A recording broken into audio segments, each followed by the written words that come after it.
Here's an uncomfortable truth about audit reports.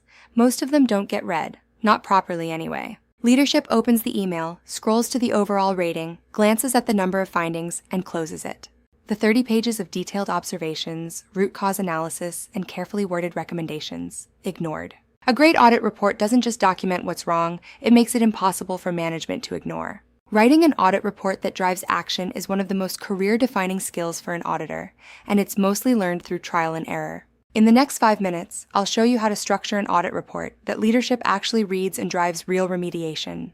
This applies whether you're an internal audit, compliance, risk, or IT audit. It is a universal framework for success. At the end of this video, I'll give you a full report writing guide and a downloadable template to use for this framework. Step 1. The executive summary is the only page that matters. Most senior leaders will only read this one page. Make it count. Structure it in this order: scope and objective in one sentence, and your overall rating stated clearly and early. Highlight key themes that tell the narrative story, and list the headline findings and the top actions required in plain language. Your summary should be readable in 90 seconds, and leave the reader knowing, how bad is it and what's broken? Step 2. Write findings using the 5 C's framework. This ensures your findings are factual and impossible to argue. Every finding needs a condition, the observable facts, and criteria, the policy or standard that wasn't met.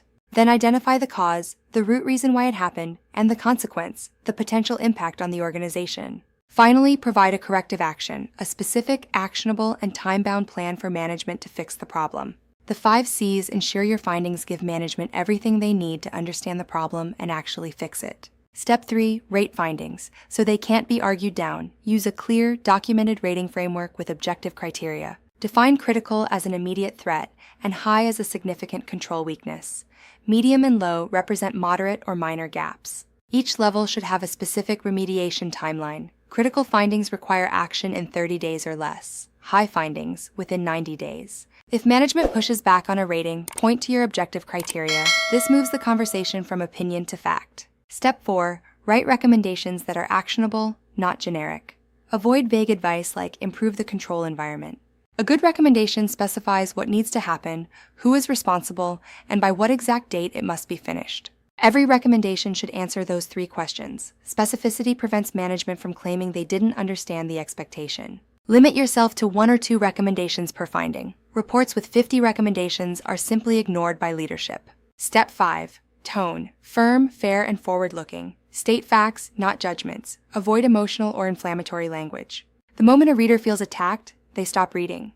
State evidence clearly without assigning blame to build professional credibility. The best audit reports are the ones where management says, "That's fair."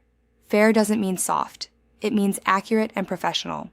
Let's walk through a single finding for a change management control in an IT environment using our framework. Condition is 23% of production changes lacked CAB sign-off. Criteria: the change policy requires approval for all standard changes. Cause is the tool doesn't enforce routing. Consequence: increased risk of system instability and non-compliance with SOX requirements. Recommendation: configure the tool to enforce CAB approval by April 30th. Rating: high, based on SOX relevance and the exception rate. Finally, 3 common mistakes that make audit reports ineffective. 1. Burying the headline deep in the document. If the rating is unsatisfactory, put it in the first paragraph. 2nd, writing findings without identifying the root cause. 3rd, writing recommendations so vague that management can claim they've addressed them without actually changing anything. Go to grctimes.com for the full audit report writing guide and your downloadable template for the 5 C's framework. If you found this helpful, subscribe for more GRC insights. Thanks for watching.